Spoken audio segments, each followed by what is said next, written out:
Et Voilà, Jacob, bon, on va parler de la paracha. La paracha, c'est la paracha Vayetse. C'est-à-dire quoi? C'est que Jacob, il sort. Il sort où? De Beersheba.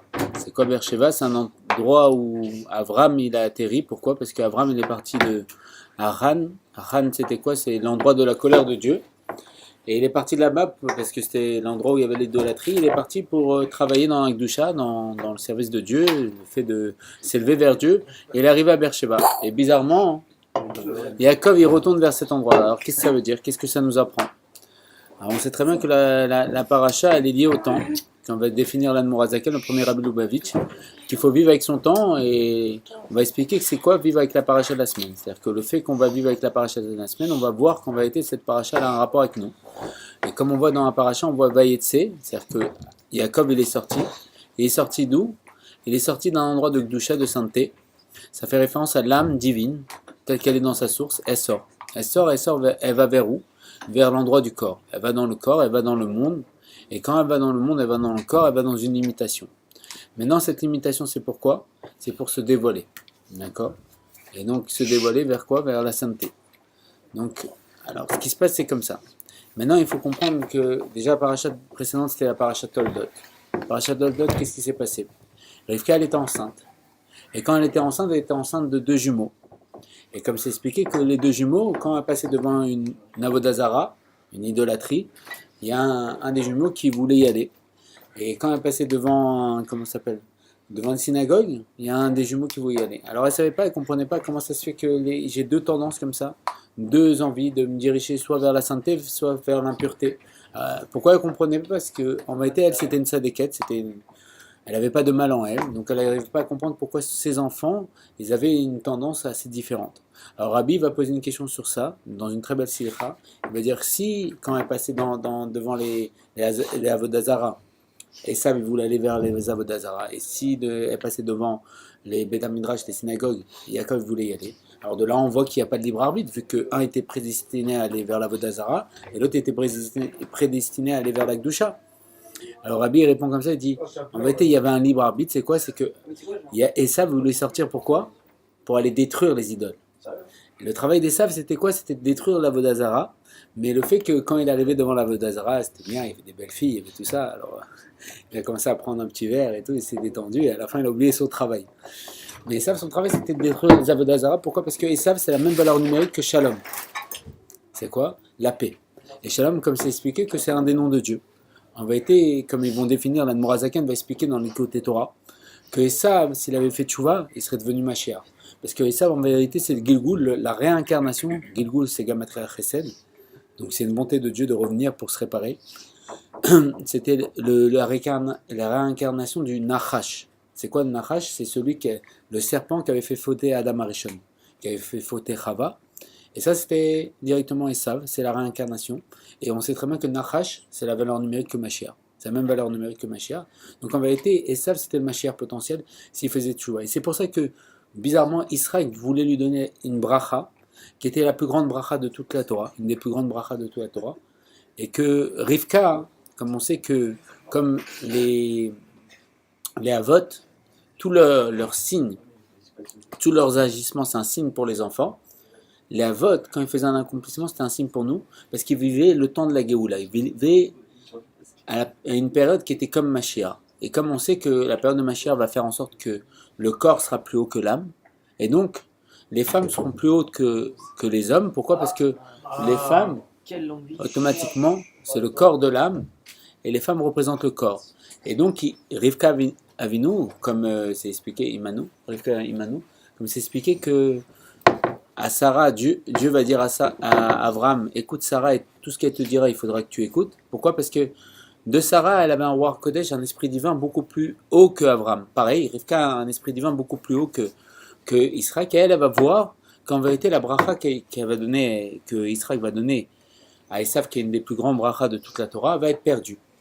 Donc elle dit quoi? Elle dit à Yaakov, tu vas mettre des habits, les habits de Adam, que Esav avait caché chez elle. Pourquoi? Parce que comme Esav il allait avec beaucoup de filles, il avait peur qu'il connaissait les filles avec qui il allait, il avait peur que les filles lui volent ses vêtements. Donc il lui dit, il est laissé chez elle, à sa maison.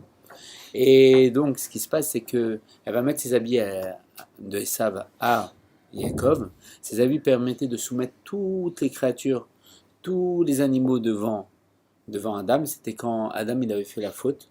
C'est expliqué que quand Adam il a fait la faute de l'arbre de la connaissance, il y a marqué qu'ils ont vu qu'ils étaient nus. Pourquoi? Parce que c'est expliqué que Dieu leur avait donné une seule mitzvah. Et mitzvah c'est quoi? Mitzvah c'est le vêtement de l'âme. Comme on a des vêtements matériellement pour se couvrir, on ne peut pas sortir tout nu, pareil. L'âme elle a besoin de vêtements. Et les vêtements de l'âme c'est les mitzvot. Et donc pareil, eux, ils avaient une seule mitzvah, c'était de respecter, de ne pas toucher à l'arbre de la connaissance. Et quand ils ont touché à l'arbre de la connaissance, qu'est-ce qui s'est perdu? Et qu'est-ce qui s'est passé? Ils ont perdu leur seule mitzvah, et ils ont vu qu'ils étaient nus, parce qu'ils étaient dénués de mitzvot, et ils ont vu leur nudité. Et ce qui s'est passé, c'est que Dieu, à ce moment-là, eux se sont cachés avec des figuiers, ils sont habillés avec des figuiers. Dieu, il a donné un vêtement à Adam, parce qu'il aimait Adam, il avait fait à son image. Il a donné un vêtement pour que toutes les créatures, tous les animaux ne s'attaquent pas à lui. Pourquoi?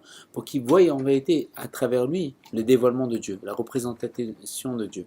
Et cet habit a été pris par Nimrod, qui était, on va dire, celui qui gouvernait le monde pendant une période. Et ça va tuer Nimrod, et a pris ce vêtement. Et il l'a caché. Et ce vêtement, Jacob, il a pris pour se déguiser pour aller voir son père Jacob, pour essayer de prendre la bracha.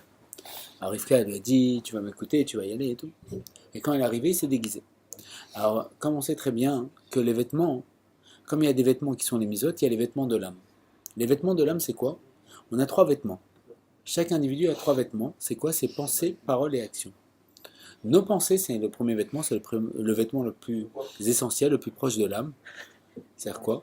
Le vêtement qui est personnel. C'est-à-dire que quand on pense, on ne sait pas ce qu'on pense. Les gens autour de nous ne savent pas ce qu'on pense. Donc c'est le vêtement asmi, essentiel.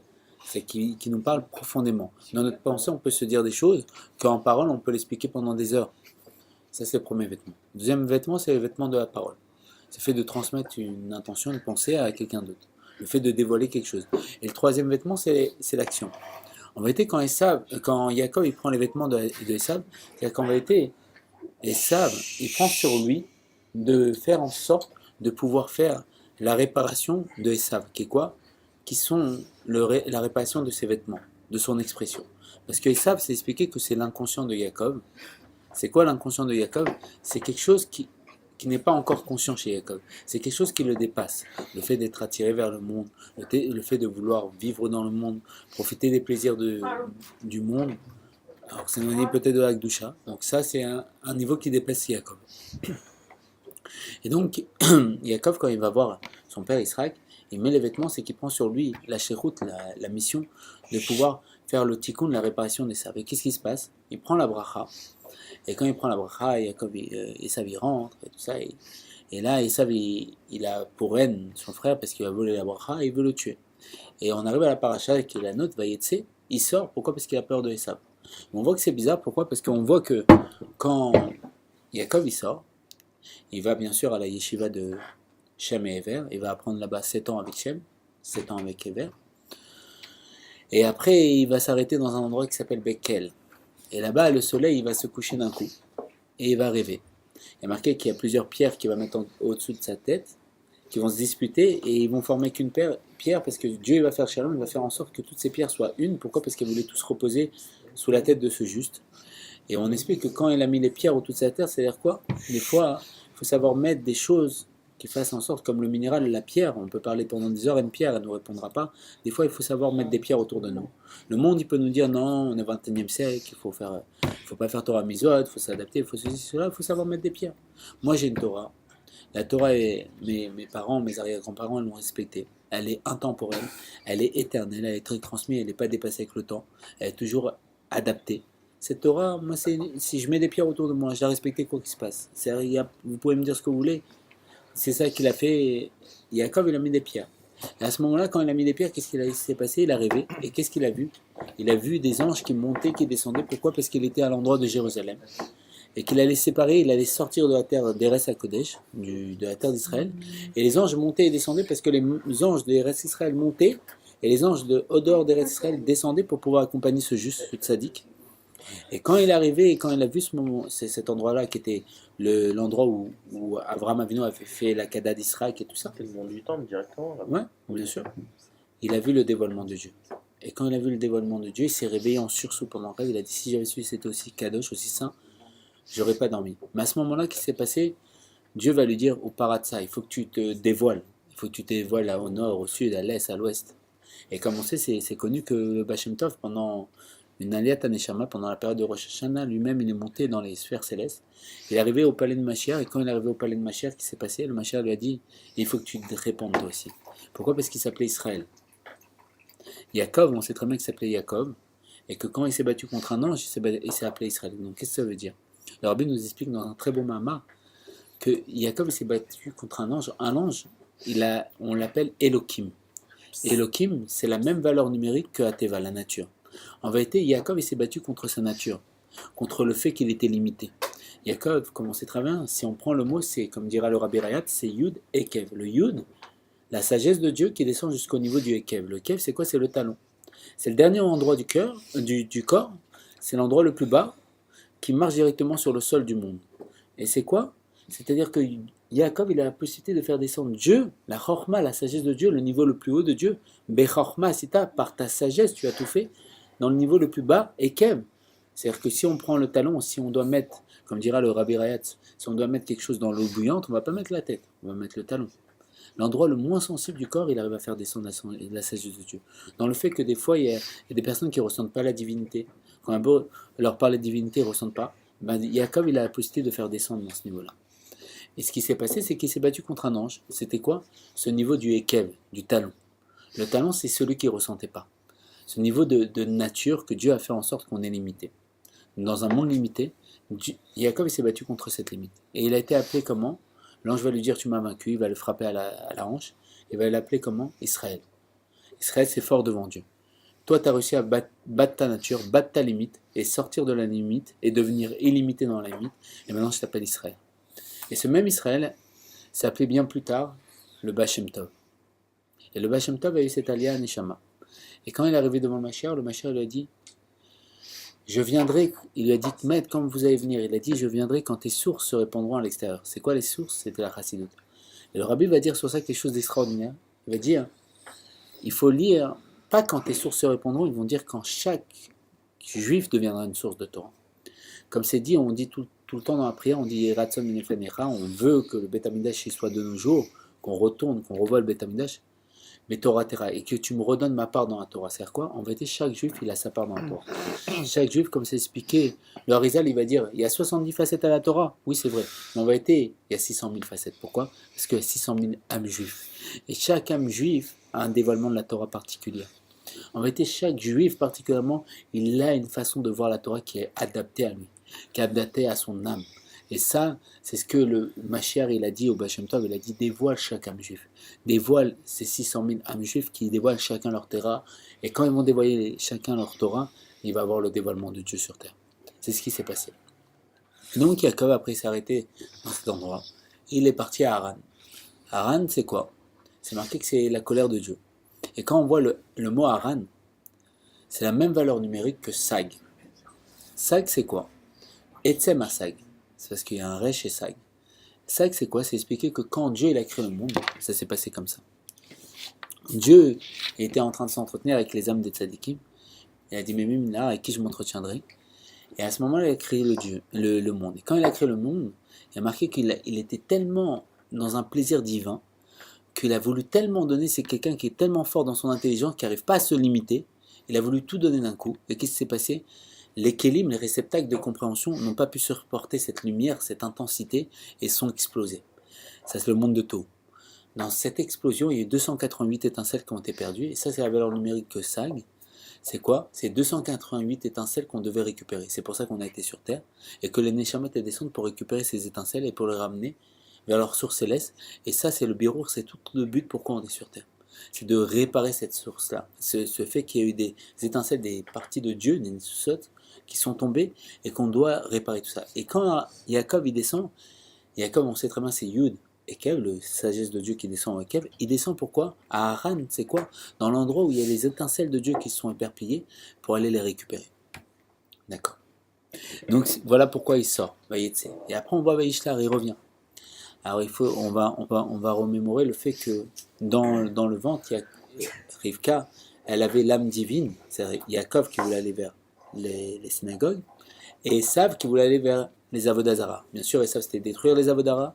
Les Avodazara, c'est quoi? Faire le Shalom sur terre, dévoiler le nom de Dieu qui s'appelle Shalom. C'est pour ça que c'est la même valeur numérique que le nom Esav, le nom de Dieu, parce qu'en réalité, pourquoi Dieu a créé le monde, comme on va dire, c'est marqué dans un midrash, c'est pour avoir une résidence ici-bas, et c'est pour ça que Esav, il avait la même valeur numérique que Shalom, c'est-à-dire que lui, il pouvait faire Shalom. C'est quoi le Shalom? Dévoiler Dieu sur terre. Dévoiler que le monde, il est dans un état de Shalom, de paix. Ça, c'était la mission de Esav. C'est pour ça qu'il était attiré vers les Avodazara. Pourquoi? Pour les détruire, pour faire le Shalom. Qu'il n'y ait plus d'Avodazara, plus d'idolâtrie, pour qu'on sache qu'il y a un seul Dieu. Ça, c'était le travail d'Esav. Et pareil, en vérité, la Torah, c'est la Shanohara, c'est un enseignement. En vérité, la Torah nous parle, nous aussi, on a ça en nous. Nous aussi, on a deux âmes. Et c'est ce qui va définir le Tanya. Le Tanya, qui est le Chumash de la Chassidut Rabbad. Et là, on approche de la fête de Yutet qui se lève, la date de libération de l'Admour Azaken, qui est le premier Rabbi de Lubavitch, qui lui-même, à cette date, dit qu'il a pu avoir l'autorisation de dévoiler la Chassidut. Qu'est-ce que c'est la Chassidut? La Chassidut, c'est quoi? C'est le fait de pouvoir voir comment Dieu il voit le monde. Voir dans les yeux du tzaddik. La Chassidut, c'est quoi? C'est préparer le cerveau humain, l'intellect humain qui est limité, à pouvoir recevoir l'illimité qui est quoi? Le dévoilement de Dieu. Ça, c'est la Chassidut. C'est pour ça qu'en Chassidut, tout est inversé. On dira en Chassidut que le corps est beaucoup plus haut que l'âme, que les femmes sont beaucoup plus hauts que les hommes. Tout est inversé. Pourquoi? C'est comment Dieu il voit le monde. Comme on sait, il y a un exemple en Chassidut qui dit que quand on jette une pierre au plus haut, plus elle descend bas, plus elle est élevée. Plus elle est montée haut, plus elle était dans une source haute, plus elle est descendue du bas. Donc c'est pour ça. En réalité, le corps, quand on regarde, il cache la divinité, il voit la divinité parce qu'il vient d'un niveau beaucoup plus haut. C'est pour ça qu'il a la possibilité de voiler la divinité. Et ça, c'est la Chassidut qui vient de nous dévoiler. Et elle nous dit comme ça, il ne faut pas que tu t'en fasses. Il y a deux âmes en toi, il y a deux niveaux en toi. Il y a une âme qui est attirée vers la matérialité du monde, il y a une âme qui est attirée vers la divinité. Alors il faut définir par rapport à ça, qu'est-ce que c'est un tzaddik et qu'est-ce que c'est un homme normal. Le but de tout homme de devenir un bénoni. Alors on va expliquer. Un tzaddik c'est quoi? Un tzaddik, on sait très bien, c'est une âme divine dans un corps. Alors comment ça marche? La chose elle est comme ça. C'est qu'un tzaddik quand il naît aussi avec une âme animale. Mais ce qui se passe c'est que quand il est tellement en hitpaalout, en émerveillement devant le divin, qui va tellement brûler d'amour devant Dieu, qu'arriver au niveau de la bar mitzvah. Alors on va définir les trois états. Il y a trois états dans l'être, l'enfance, l'adulte et l'adolescence. L'enfance a une date prédéfinie, c'est quoi? C'est dès qu'on est jusqu'à la bar mitzvah, à ce moment-là, comme c'est expliqué, l'âme divine est autour du corps, c'est-à-dire c'est un niveau de makif, c'est une lumière qui nous entoure, c'est une très grande force qu'on a, c'est pour ça que les enfants ils courent partout, et ils ont une très grande vitalité, même des fois on n'arrive pas à comprendre d'où sort cette énergie, pourquoi? Parce que l'âme divine elle est dans les pieds, donc ils courent partout. Les pieds ça fait référence à l'action. À ce moment-là l'âme animale est dans le corps, elle a besoin d'être dans le corps 12 ans avant pour se préparer au combat avec l'âme divine, sinon il ne serait pas équitable, et la divine elle est autour du corps, elle est précisément dans les pieds pour donner une grande vitalité à l'enfant. Et ce qui se passe à ce moment-là, arrivé l'époque de la bar mitzvah, on va passer dans la période de l'adolescence. Le Tzemar Tzedek, le troisième Rabbi Lubavitch, va expliquer que la période de l'enfance, qui fait référence à dès qu'on est jusqu'à la bar mitzvah, c'est une période où on est dirigé par l'âme animale, et il va expliquer que l'âme animale, c'est quoi? C'est un désir d'avoir du plaisir. C'est-à-dire quoi? Je recherche des plaisirs. Et on verra que les enfants, ils recherchent des plaisirs instantanés. C'est-à-dire quoi? Ils recherchent des bonbons. Il n'y a pas de meilleur exemple que des bonbons pour un plaisir tout de suite que je peux profiter. On ne verra jamais un enfant de 12 ans, avant la bar mitzvah, nous dire je vais faire un projet, je vais monter telle affaire, je vais faire ci, et construire sa vie. Pourquoi? Parce qu'il recherche des plaisirs tout de suite à définir, à pouvoir satisfaire. Il est dans des plaisirs, dans le profit instant. Il n'a pas une conscience d'exister. C'est pour ça que c'est expliqué dans la Chassidut que tous les souffles des enfants, quand on leur fait dire des mots de Torah, même s'ils ne pensent pas à Dieu, leur souffle ils montent directement au niveau du monde d'Atsilut, qui vient du terme esto, près de Dieu, au niveau du monde où il y a la écoute, où il y a Dieu lui-même, il n'y a pas de mal. Il arrive à monter jusqu'à cet endroit. Pourquoi? Parce qu'il n'y a pas d'impureté dans un enfant. Pourquoi? Parce qu'il n'a pas de conscience d'exister. Un enfant, il n'a pas de conscience d'exister. C'est un enfant, il ne va pas se poser la question est-ce que demain on va manger, on ne va pas manger, est-ce qu'il va monter? Il ne se pose pas de question. Il vit au jour le jour. C'est pour ça que bizarrement, quand on était enfant, tout nous paraît plus grand. Quand on était enfant, si on est parti dans un endroit, dans un parc, on voyait tout gigantesque. On voyait une chaise, on la voyait immense, on voyait tout. Toute façon immense parce qu'on profitait de chaque instant à 100%. C'est pour ça que quand on était petit, quand on avait un anniversaire, quand on nous disait l'année prochaine, je t'offrais un cadeau, j'ai oublié cette année, c'était comme s'il y avait un monde devant nous. Alors qu'aujourd'hui, non, le temps il passe et il file. Ça, c'est la période de l'enfance. Et ce qui se passe, c'est quand on arrive à la période de la bar mitzvah. Bar mitzvah, c'est quoi? C'est qu'on est chayav des mitzvot. Donc, c'est-à-dire quoi? On doit respecter les mitzvot. Pourquoi? Parce qu'à ce moment-là, l'âme divine, elle rentre dans le corps. Quand elle rentre dans le corps, chez un tzaddik, qu'est-ce que ça va faire? Alors, chez un homme normal, comme la plupart d'entre nous, l'âme divine va repousser l'âme animale, qui est dans tout le côté du corps, et du cœur, et elle va le pousser vers le côté gauche. Elle va prendre sa place dans le côté droit. Chez un tzaddik, comme lui, il a été prédéfini d'être un tzaddik qui naît de tzaddik. L'âme divine, quand elle va rentrer, qu'est-ce qui va se passer? Elle va brûler l'âme animale. Elle va faire comme un korban, comme on faisait au Beth Amikdash. On brûlait un animal. Il y avait une tête de lion qui descendait du ciel, qui brûlait l'animal. L'âme divine, quand elle pénètre dans le corps du tzaddik, elle brûle cette âme animale et elle redevient au niveau de Adam Arishon avant la faute. Ça devient un nefesh hatzirli, nefesh hativit, c'est-à-dire quoi? Juste une âme divine dans un corps. À ce moment-là, c'est quoi? C'est un réceptacle pour la divinité. C'est quoi? Comme Abraham Avinu, on va dire que c'était une Markava. C'était quoi? C'était un char. C'était comme une voiture. Elle ne peut pas démarrer s'il n'y a pas de clé au contact. Elle ne peut pas avancer. Pareil, un tzaddik, c'est quoi? C'est une âme divine dans un corps. Donc c'est le dévoilement de Dieu dans un corps. D'où on voit ça? On voit ça de façon très claire avec déjà le rabbi Nachman de Breslev. C'est expliqué que le rabbi de Breslev, une fois, il devait faire un motzi, la prière à motzi, il est arrivé, il avait un couteau dans les mains, il bougeait partout. Alors ses élèves, ils ont eu peur, c'était dangereux avec un couteau, qu'est-ce qu'il faisait? Ils ont pris sa main, ils l'ont mis sur le pain, et lui, il a fait la bracha à motzi. Et après, ils ont posé les élèves la question, comment ça se fait, maître, que vous bougez avec le couteau, comment ça se fait? Qu'est-ce que ça veut dire? Il y avait quelque chose de caché derrière, c'était un secret, c'était quoi? Le maître, il va définir, le rabbi Nachman, il va dire, je voyais pas le pain. Les élèves ont dit, mais le pain il était en face de vous, comment ça se fait que vous ne le voyez pas? Il dit, je voyais que des noms de Dieu. Déjà, on voit qu'un tzaddik, il voit des choses qu'on ne voit pas. Première histoire. Deuxième histoire, il y a le rabbi de Lubavitch. On va aborder ça la semaine prochaine. Le premier rabbi de Lubavitch. Que des noms de Dieu. Il voyait que des lettres de Torah. Le rabbi de Lubavitch, premier rabbi, Admor Hazaken, il va être enfermé en prison. Pourquoi? Parce que c'est expliqué comme ça que quand il y a beaucoup de personnes qui s'est opposées au fait qu'il allait diffuser la Chassidut. Pourquoi? Parce que lui, il n'allait pas faire comme le Baal Shem Tov, il allait faire une nouvelle méthodologie. Le Baal Shem Tov a diffusé une Chassidut qui était générale, clalite. C'était une Chassidut du cœur, c'est-à-dire quoi? C'était une histoire, on racontait des histoires. Mais dans cette histoire, il y avait un message de concentré que tout le monde pouvait attraper, et dedans, il y avait l'essence de Dieu qui se dévoilait. L'Admor Hazaken, il a voulu faire quoi? Rendre compréhensible la Chassidut, qui était l'essence de Dieu.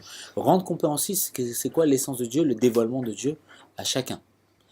Et il y a beaucoup de chefs de la Chassidut de l'époque, ils sont opposés à ça. Il y en a un qui lui avait dit comme ça, il dit c'est pas possible. Comment tu vas faire? Alors l'Admor Hazaken, il a dit, je vais couper la Chassidut et je vais l'adapter pour que le cerveau il puisse la recevoir. Parce que c'était des makifim, c'était des lumières infinies. Et la personne lui a dit, mais si tu coupes, tu vas perdre de la lumière, tu vas perdre de la qualité. Donc tu ne peux pas faire ça. L'Admor Hazaken va répondre à cette personne en vérité, je ne perds pas de la lumière, pourquoi? Parce que cette lumière c'est le luminaire. C'est comme le soleil lui-même. C'est-à-dire qu'on ne perdait pas. Et quand il va faire ça, ce qui se passe, c'est que tout ce qui se passe matériellement, c'est le reflet du spirituel. Et quand il va faire ça, il va avoir une accusation.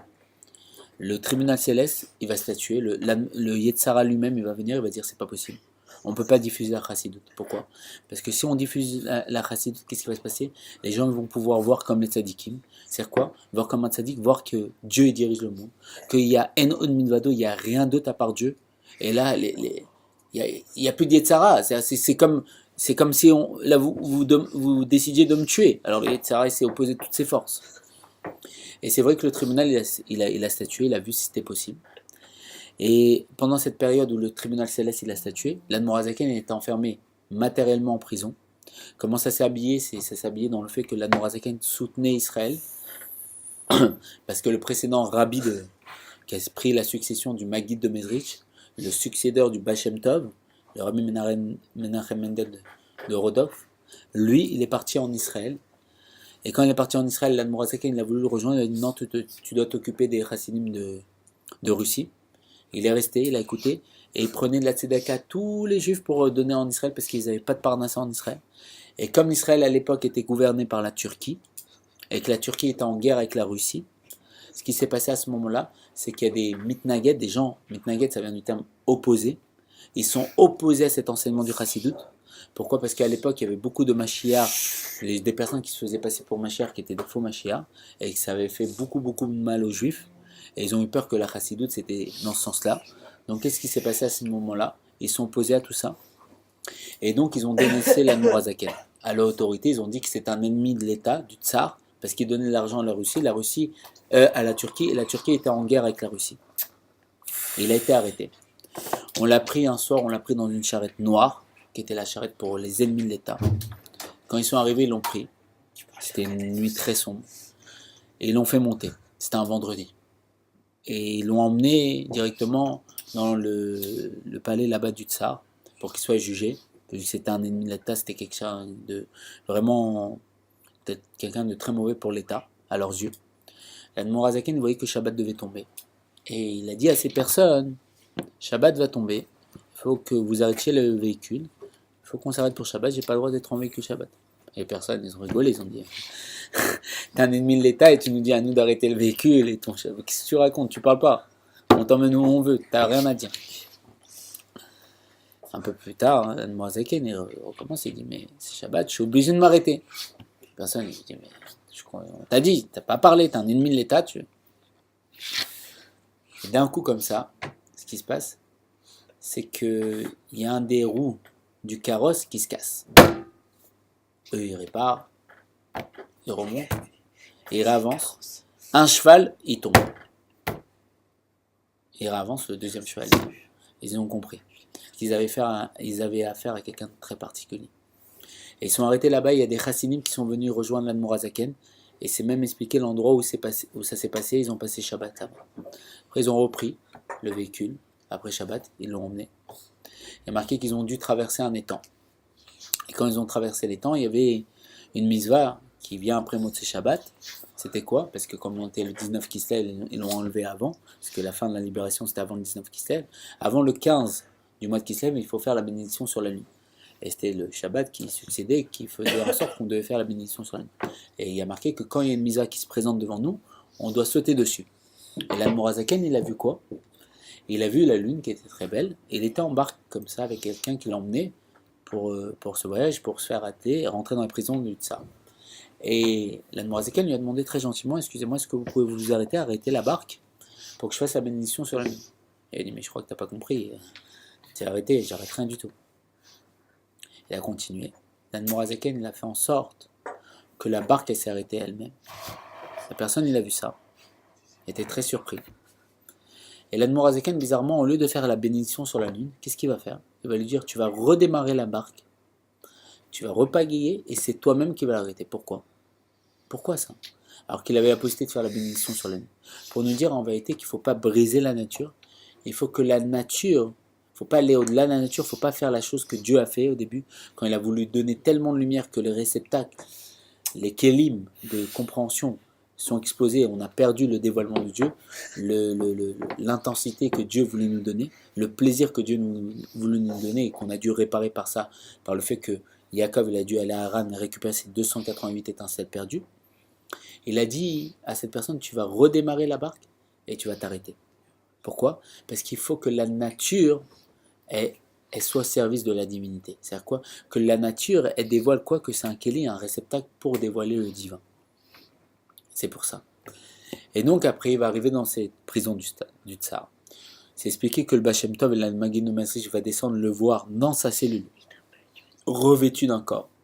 Et vont lui expliquer que, comme il allait diffuser la chassidoute, qu'il y avait une accusation dans les sphères célestes, et qu'ils étaient en train de voir s'il avait le droit de diffuser ou pas l'essence de Dieu, c'est-à-dire quoi? Le dévoilement de Dieu sur terre, le fait que, comme le Mashiach il a dit au Baal Shem Tov, que quand tes sources se répondront à l'extérieur, c'est-à-dire quoi? Comme le Rabbi nous a dit, quand chaque juif deviendra une source, Mashiach pourra se dévoiler, c'est quoi? Grâce à la Chassidut Chabad, le fait de Chabad, c'est Chochma Bina Da'at, les trois forces de l'intellect, le fait de comprendre intellectuellement le divin, de passer pas dans le niveau du Nassé, de faire la Torah, et après de comprendre, de pouvoir comprendre pour pouvoir faire, le fait de comprendre selon Dieu, comme Dieu il a fait le monde, et de pouvoir recevoir le dévoilement divin, ça y est une accusation, nous on dit. Alors l'Anne Morazaken a dit, alors qu'est-ce que je fais, j'arrête tout. Il faut savoir que l'Anne Morazaken, il a mis 3 ans, le Maggid Mezrich va lui dire d'écrire le Shulchan Arour. C'est pas une mince tâche, le Shulchan Arour, c'est pas combien de pages, combien de livres. Le Shulchan Arour, il va mettre 3 ans à l'écrire. Le Tanya, d'où est venue l'accusation, il a mis 20 ans à l'écrire. Et c'est expliqué que des fois, pendant 3 semaines, il est resté en méditation à savoir s'il mettait un vav, vechai eloku ou chai eloku. 20, il mettait 3 semaines à savoir s'il mettait un vav. C'est pour ça que c'est expliqué que le Tanya, c'est le chumash, la Torah chez Birtav de la Chassidut Rabat. C'est quoi? C'est une Torah. C'est quoi la Torah? C'est que le Zohar va nous dire c'est quoi la Torah. La Torah, bizarrement, le Zohar va nous poser une question. C'est vrai que quand on lit l'histoire de la Torah, c'est pas une belle histoire. Dieu il a écrit une histoire. Quand Dieu il a écrit une histoire, il aurait pu créer une histoire magnifique. Il aurait pu faire en sorte que l'histoire de la Torah soit magnifique. Alors il y a les Toldot, la descendance, les sacrifices, les ceci, cela, c'est pas si beau que ça la Torah. Alors en vérité, chaque lettre, elle est parfaite. Chaque lettre, c'est un dévoilement de Dieu. C'est divin, c'est éternel, c'est une perfection en soi.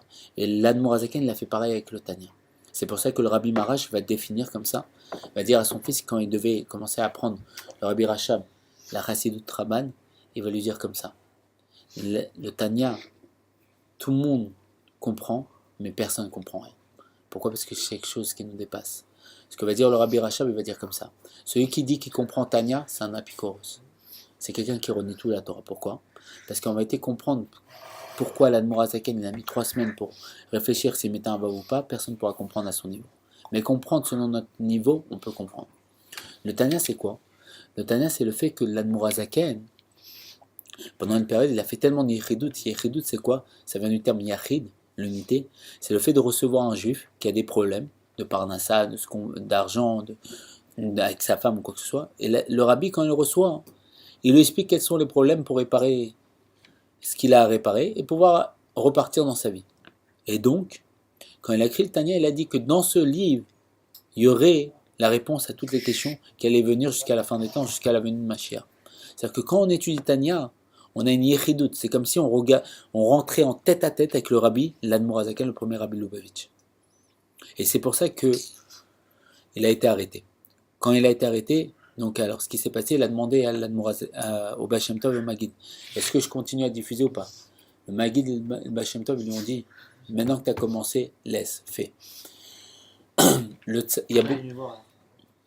sont venus le voir pour lui informer pourquoi il est arrêté. Ça, ils ne savaient pas que c'était par rapport au fait qu'il diffusait le Tanya qui était la Chassidut Raban. Si vis-à-vis du ciel, c'était pas bien, pourquoi il lui a dit de continuer alors? C'était pas que c'était pas bien. Ils étaient en train de juger si c'était le temps ou pas. Ça devait se faire à un moment. Mais là, c'était peut-être trop tôt. Et donc, ils lui ont dit maintenant, la machine est lancée, on le laisse. La lettre a été postée, elle va arriver. C'est fait, c'est lancé.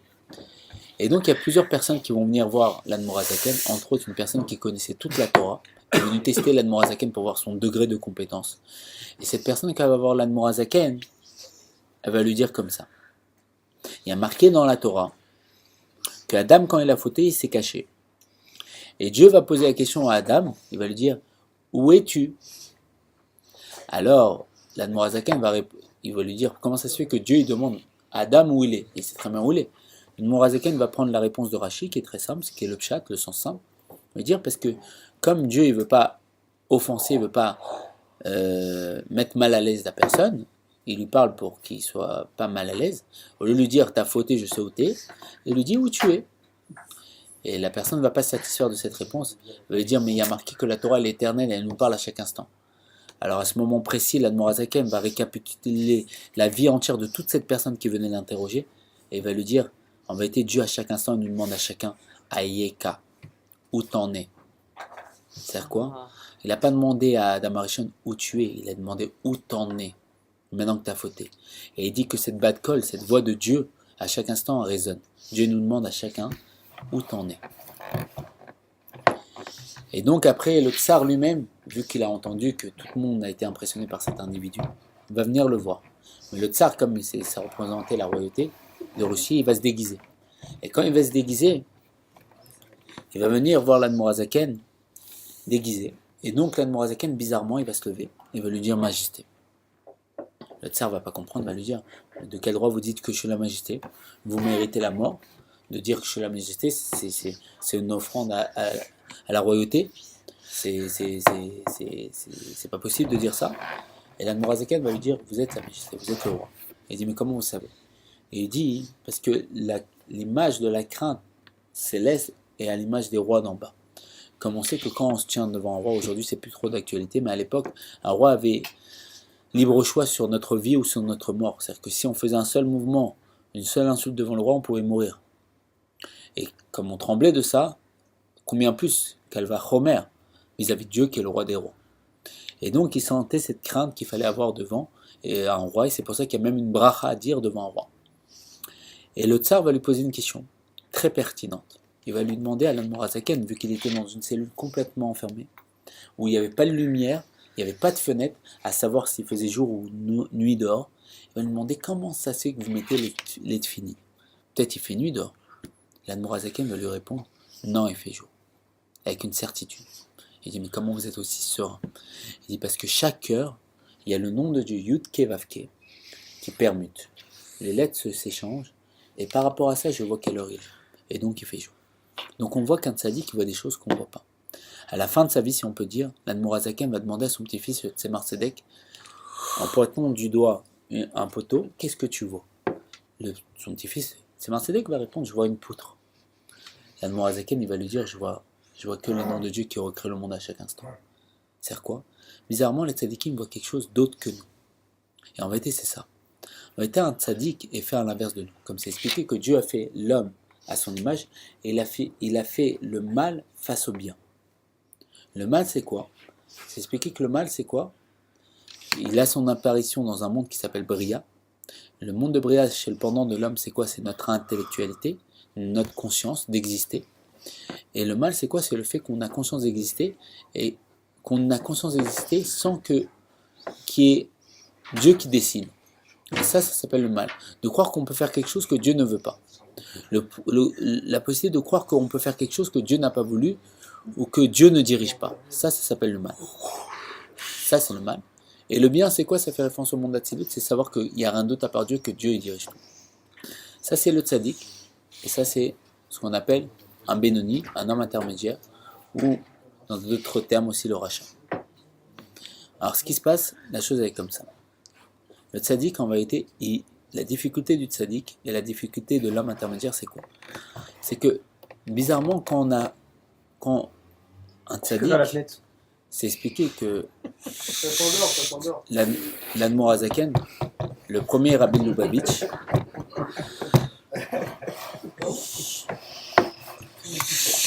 c'est court.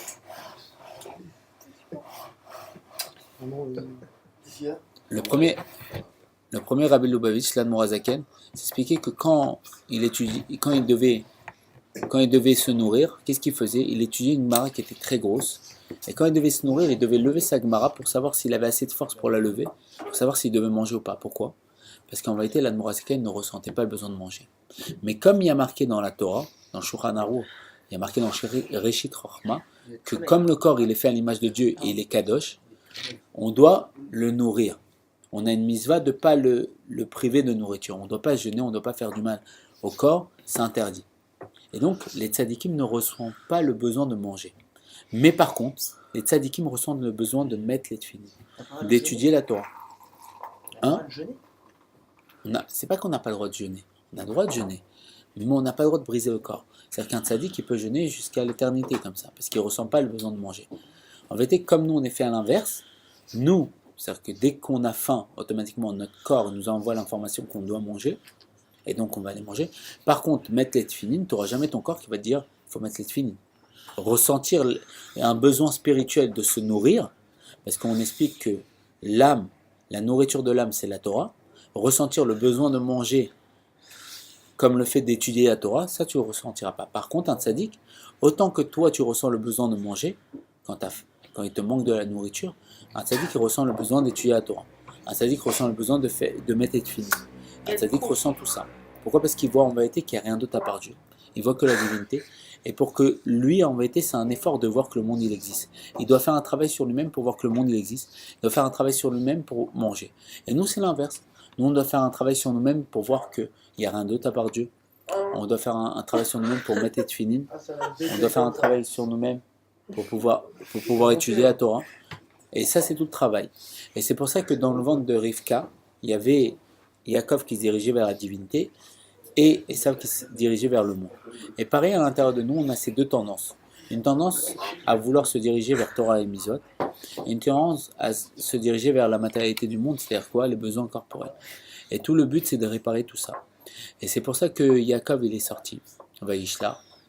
Bizarrement, il est sorti d'un endroit de Gdusha parfait, de sainteté parfaite, qui était Beersheba. C'est quoi Beersheba? Comme va définir le rabbin dans un très beau Dvar Malchut, Beersheba, il va dire c'est Bina Sheva. C'est quoi Bina? Bina, c'est la force de pouvoir comprendre le divin, l'intellectualité, l'analyse, de pouvoir raisonner sur une idée. Sheva, c'est quoi? Et Sheva, c'est les 7 midot, les 7 mesures d'émotion. La bonté, la rigueur, l'équilibre de ses émotions, et bien d'autres. Et ça, c'est quoi? C'est faire en sorte de pouvoir comprendre et pouvoir ressentir les choses. Et il va partir de ce niveau de Gdusha, de sainteté infinie, et il va aller à Aram, l'endroit de la colère de Dieu. Et bizarrement, dans cet endroit, il va donner naissance aux 12 tribus. Et dans ces 12 tribus, alors qui s'appellent Israël, il va avoir toute la descendance d'Israël qui va arriver. Tous les enfants justes, c'est-à-dire nous-mêmes. Et donc, il va revenir. Et quand il va revenir vers son frère Esav, parce qu'au début, c'est expliqué qu'il avait peur d'Esav. Alors c'est bizarre, parce que quand il arrivait à Aram, il y avait une très grosse pierre que les gens ils étaient obligés de la transporter à plusieurs pour pouvoir faire boire leur troupeau. Et on voit que Yaakov, dès qu'il arrive, et il y a Rachel là-bas, il lève cette grosse pierre et directement il la pousse il va dire le Rashi, comme un bouchon de bouteille. Il la pousse ces grosses pierres qu'il fallait des dizaines de personnes pour que tout le monde puisse alimenter leur troupeau, faire boire leur troupeau. Et donc on voit que là, Yaakov, il avait une grande force. Alors pourquoi Yaakov, il avait peur d'Esav? Alors on explique que Esav, en vérité, c'est l'inconscient de l'être. L'inconscient, c'est quoi? C'est quelque chose qui est en moi et qui me dépasse. C'est le fait des fois que j'ai des idées, des pensées qui viennent dans ma tête et qui me font peur. C'est pour ça que Yaakov, il avait peur. Peur d'un niveau qu'il ne maîtrise pas.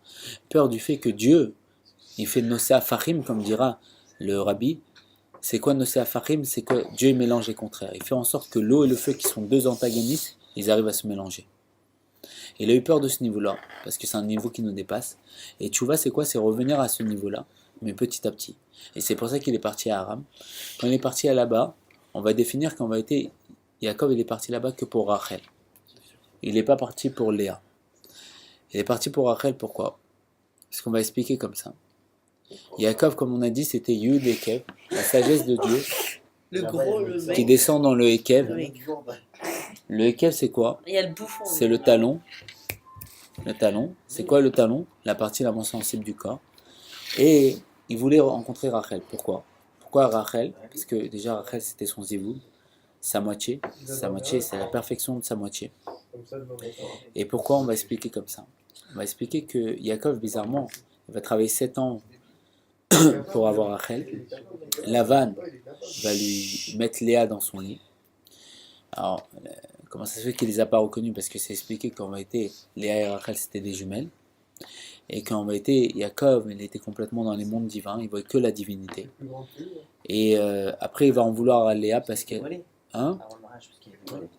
Aussi, on peut dire comme ça. avait donné aussi les simanes. Exactement. Et c'est ça. C'est qu'en vérité, Rachel, elle va faire un acte extraordinaire. Et de cet acte-là, elle va pouvoir enlever une zéra de Dieu, que Dieu, à une période, voulait détruire tout le peuple juif. Et tous les tzadikim, ils sont venus pour s'opposer et pour dire, pour mon mérite, ne détruis pas ce peuple. Et Dieu, il était jaloux, il était fou de colère parce que le peuple ne l'avait pas respecté, ne l'avait pas écouté. Et Rachel va venir et elle va dire à Dieu, comment ça se fait que tu es jaloux? Moi, je n'ai pas été jaloux de ma soeur. Moi, ma soeur, pour pas qu'elle ait honte parce que si elle n'avait pas les signes qu'on avait prévus, Yaakov et moi, parce que Léa a pleuré, c'est expliqué que Léa, elle n'arrêtait pas de pleurer, et même à force de pleurer, elle avait plus de cils. Pourquoi? Parce qu'on disait que l'aîné de la famille de Lavan allait se marier avec l'aîné de la famille de Israël, qui était Esav. Et elle ne voulait pas se marier avec Esav. Esav, c'était un brigand, et il capturait les femmes de leur mari, il les violait, il faisait tout et n'importe quoi, un homme un homme avec un homme des champs. Et Léa a pleuré. Léa a pleuré, elle avait très peur. Et Rachel, elle savait qu'elle allait se marier avec un tzaddik. Et quand Léa, ce qui s'est passé, c'est que Lavan l'a mis à la place de Rachel. Rachel, pour pas que sa sœur, elle ait honte, elle lui a donné les signes. Les signes qu'elle avait vus avec Yaakov pour qu'il la reconnaisse, parce qu'il savait que Lavan c'était quelqu'un qui faisait plein de coups et tout ça, il avait peur qu'il lui fasse un coup. Donc ils avaient prévu des signes entre eux. Et elle va lui donner. Alors en vérité, pourquoi le lendemain, Yaakov il va en vouloir à Léa? C'est bizarre. Pourquoi il lui en veut? Elle a rien fait. Alors on explique comme ça qu'en vérité, Yaakov c'est quoi? Yaakov c'était Yud et Kev, la sagesse de Dieu qui descend jusqu'au talon, au niveau le plus bas de l'être, mais qui ne se dévoile pas encore. Et Rachel c'était quoi? C'était la malchoute. C'est quoi la malchoute? C'est le dévoilement de la parole et l'action. C'est quoi? C'est le fait de pouvoir dévoiler Dieu. Dévoiler le Yud, la sagesse de Dieu, qui s'habille jusqu'au niveau du Ekev, la partie la moins sensible du corps, le dévoiler dans un monde. Ça, c'était Rachel. C'est pour ça que c'était son zévou. C'est sa vraie moitié. Et quand il va voir Léa, Léa c'est quoi? Léa c'est la pensée. C'est expliqué, Léa c'est la pensée. Alors quand il va voir Léa, il va lui en vouloir. Pourquoi? Parce que Yaakov, pendant ces 7 ans, il va réfléchir à énormément de chidushim en Torah. Il va vouloir les dévoiler dans le monde. Et quand il va voir que c'est Léa avec qui il est parti, il va comprendre que ces dévoilements de Torah, ils vont rester dans la pensée, ils ne vont pas se dévoiler à travers une parole ou une action. Et c'est pour ça qu'il va lui en vouloir. Mais c'est expliqué que Rachel elle était sous le lit. Derrière ça aussi, il y a beaucoup de secrets. Et elle était sous le lit. Ouais. Parce qu'en vérité, quand un tzaddik il a un rapport avec une femme, c'est pas comme nous. Quand on parle des tzaddikim tels que Yaakov avec nous, en vérité, Yaakov, quand il avait un rapport, il montait dans les mondes divins, il recherchait les âmes des tzaddikim, les âmes qu'il allait avoir. Même une histoire avec Reuven sur ça. Et il les faisait descendre. Si on voit le lit, parce que tout ce qui est matériel, c'est le reflet du spirituel, le lit c'est quoi? C'est quelque chose comme ça, qui a des pieds, qui touche le parterre, donc la matérialité du monde, et qui remonte, et que de sur ça, on va s'allonger. Quand on s'allonge, qu'est-ce qui se passe à ce moment-là? Notre âme, elle va quitter le corps. Pourquoi?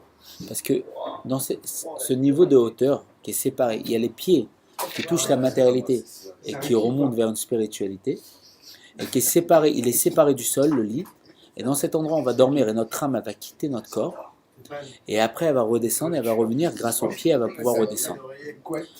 Pareil, Yaakov, quand il avait un rapport, il allait voir dans les mondes célestes, il allait rechercher les tzadikim, c'est-à-dire les 12 tribus, et il les faisait descendre. Et il y a une histoire comme ça que Reuven, il va bouger le lit de Rachel, quand Rachel elle est partie de ce monde. Yaakov, comment ça s'appelle? Yaakov, il va aller à côté de Bila, la servante de Rachel, et comment ça s'appelle? Et Reuven, son fils aîné, il va pas supporter, il va bouger le lit. Et il va le mettre à côté de Léa. Et à ce moment-là, Yaakov il va tellement lui en vouloir qu'il va faire énormément de jeûnes. Et même pour ça, à la fin des temps, quand il va faire la dernière bracha que Yaakov il fait à tous ses fils, où il voulait dévoiler la fin des temps, il va dire à Reuven, toi tu aurais pu être le roi d'Israël, mais comme tu as fait ça encore, il lui en veut encore, tu n'as pas pu, tu es passé à côté. Alors qu'est-ce que ça veut dire? Alors ça veut dire comme ça qu'en vérité, quand Reuven a bougé le lit, dans le lit il y avait la shrina, la présence de Dieu, le dévoilement de Dieu. Et là-bas, en vérité, ce qui se passe, c'est que Yaakov il avait trouvé les 2 âmes des tzadikim de Ephraim et Ménaché, et il devait les faire descendre sur terre par son intermédiaire. Et quand Reuven il a bougé le lit, ce qui s'est passé, c'est que ces âmes, ils n'ont pas trouvé de support matériel pour pouvoir descendre, et donc ils sont partis autre part. Et on va voir que c'est Yosef qui va les faire descendre, qui va les avoir pour fils, et que quand Yaakov il va les voir, il va dire c'est mes enfants. Et il va les compter dans les 12 tribus. Pourquoi? Parce qu'en réalité, c'est lui qui les avait sélectionnés quand il était parti dans les mondes célestes. Il les avait choisis pour lui. Et qu'en vérité, à cause du fait que Reuven avait bougé le lit, il avait empêché ses âmes de descendre sur terre. D'accord. Maintenant, ce qui se passe, c'est que... Maintenant, pourquoi il est parti, Yaakov à Aram? Il est parti que pour Yosef. Pourquoi? Parce que dès qu'on voit dans la Torah qu'il a eu Yosef, il est parti. Il est retourné à Beersheba. Pourquoi? Parce que pour nous dire de là que toute la descente à Haran, qui était l'endroit de la colère de Dieu, c'était pourquoi? C'était simplement... C'était déjà. Non. Toute la descente de Haran, Merci à l'apparaît. Hein? Lechaim. C'est la clé, Stéphane. Il était pas bien, Stéphane. Il est maté? Donc, ça va taper, le mur, il va partir en. Puis après, il a fait dur. Tu vois, je crois qu'il a regarde, où je vais dans toute la descente Allô? de Yaakov à Haran, c'était pourquoi? Pour Yosef. C'est quoi Yosef? Dépêchez-vous. Yosef, c'est Yud Sof. Ah, tu veux pas écouter ça? C'est quoi Yud Sof? C'est le Yud de Dieu qui descend dans le Sof. C'est la continuité de Yaakov. Ton père, il va payer, tu vas voir. C'est le Yud, la sagesse de Dieu qui descend dans le Sof. C'est quoi Sof? C'est la même valeur numérique que Olam. Olam, c'est quoi? C'est le monde. Et Yosef, il a la force de faire descendre le Yud, la sagesse de Dieu, le Yehudi, dans le Sof, dans la matérialité du monde, dans le fait de travailler au quotidien. Ça, c'est Yosef. Et c'est pour ça que dès qu'Yaakov il a eu, il est parti. Et c'est pour ça que Yosef, Ephraim et Menaché, qui devaient être les enfants de Yaakov, ils sont partis jusqu'à Yosef, qui était la continuité de Yaakov, pour pouvoir se dévoiler à travers lui. Et c'est pour ça que Yosef, il devait combattre Esav, faire aussi aider Yaakov à pouvoir réparer, avoir plus peur de Esav, comme c'est expliqué que Yaakov c'est le feu et que Yosef c'est la flamme et que Esav sa maison, comme dira Rachid, c'est de la paille, ils vont pouvoir l'enflammer et pouvoir le brûler. C'est-à-dire quoi le brûler? Comme on sait que le feu c'est le seul élément que si on tourne vers le bas il veut toujours remonter vers sa source. C'est quoi la source? C'est sous la lune. C'est qu'en vérité c'est comme l'âme divine, quand elle est dans ce monde elle veut retourner vers sa source qui est quoi? Qui est la divinité. En vérité si on voit tous, on recherche qu'une seule chose, c'est le plaisir. Parce qu'en vérité, on a été créé du plaisir, on recherche le plaisir. Et bizarrement, on n'arrive pas à le trouver. Pourquoi? Parce que tous les plaisirs qu'on rencontre sur Terre, c'est des plaisirs qui sont mourkav. En hébreu, c'est-à-dire quoi? Limité, attaché à un autre élément. Et qu'à chaque fois qu'on a un plaisir, on a soit mal au ventre, soit on a trop mangé, soit on trouve que c'était pas ça. Pourquoi? Parce qu'en vérité, on recherche le plaisir qui était le plaisir avant la création. Comme c'est expliqué que quand Dieu a créé le monde, il a créé Be'ayin, Be'yesh, du néant à l'existence. Et le néant va expliquer le Zohar que c'est Recha de Ain, la tête du plaisir. C'est quoi? C'est la tête du plaisir, c'est quoi? C'est un niveau de plaisir tellement asmi, tellement essentiel, qu'on est dans un niveau, on est totalement effacé dans le plaisir. Et on recherche ce plaisir qui est infini. Et Dieu nous a créé, mais Yesh, il nous a créé une création sans ce plaisir, et donc on court après ce plaisir. C'est pour ça qu'on mange. Pourquoi on mange? Parce qu'on a un plaisir quand on mange. Pourquoi on fait n'importe quelle chose? On travaille parce qu'on va gagner de l'argent, on va avoir un plaisir. Et on recherche ce plaisir. Et ça, c'est la Torah. La Torah a la faculté de dévoiler ce plaisir. C'est-à-dire que si on étudie la Torah, on peut étudier de façon infinie sans avoir mal au ventre, sans être pas bien, sans quoi que ce soit. Parce qu'en vérité, elle a cette faculté d'avoir ce plaisir qui était le plaisir avant la création, qui a précédé le monde de 3000 ans. Et donc, c'est ça qui nous explique à travers la paracha de Vayetse qu'il est sorti. Vaishla, il est revenu. C'est à quoi il est sorti pour aller récupérer ces étincelles de sainteté qui sont cachées dans la matérialité du monde. C'est-à-dire qu'en vérité, quand il est sorti, il a gagné beaucoup plus parce qu'il a construit une famille. Il a eu 12 tribus. Et nous aussi, pareil, notre âme descend sur terre. Pourquoi? Pour avoir des enfants, pour pouvoir recevoir des enfants, pour construire une famille. Et à travers ça, on va servir le bon Dieu. Et ça, c'est beaucoup plus haut que d'être dans les sphères célestes et voir les dévoilements de Dieu, être dans le plaisir, le plaisir divin qui est à l'infini. Dans un plaisir limité dans la matérialité du monde, on va pouvoir devenir Père. Le seul qui est Père, c'est Dieu lui-même. On va pouvoir ressembler à notre Père, à ressembler à Dieu. Et ça, il n'y a pas plus haut. Et c'est pour ça qu'il est descendu, Vaishlar, il est revenu. Et que quand il est revenu, il s'est fait appeler Israël. Israël, c'est quoi? C'est des roches, une tête pour moi. C'est quoi? C'est un réceptacle pour le dévoilement de Dieu. Et quand il est arrivé devant Esav. Esav, on sait très bien qu'il est venu avec 400 hommes. Ces 400 hommes, comme on l'a vu dans le précédent cours, c'était quoi? C'était les 400 cycles d'argent que Avram avait donné pour acheter la Marpala. Et ces 400 mondes de délectation du divin, comme on l'a expliqué la dernière fois, ils sont corporisés, ils sont matérialisés, ils sont venus avec Esav, ils sont en colère, ils sont furieux. Pourquoi? Parce que Yaakov va dire à Esav, Tariak, les 613 mitzvot, je les ai gardés même avec un Lavan, un homme de tromperie qui m'a mis 4 femmes alors que je voulais une, un homme de plaisir qui voulait me faire tomber dans les plaisirs de la matérialité, je ne suis pas tombé. J'ai respecté et en plus j'ai fait 12 enfants, 12 sadikim, et que maintenant je reviens pour conquérir Eretz Israël et pour apporter la Géoula. Et donc, les 400 hommes, ils sont venus, c'est quoi? Les 400 mondes de plaisir divin qui ont été donnés pour le corps, pour pas que le corps, comme il vient, il est plus haut que l'âme, il va dévoiler son niveau. Ils sont venus pour combattre Yaakov, pour pas accepter le fait que ce tzaddik a réussi à remporter la mission pourquoi il était venu sur terre. Et là, Yaakov il va envoyer des anges, et ces anges ils vont frapper directement ces 400 hommes, et ils vont lui dire, ils vont demander à ces hommes, à qui vous appartenez? Et eux ils vont dire à Esav, et ils vont les frapper, Et il n'y a personne qui peut se battre avec un ange, à part Yaakov qui a réussi à gagner.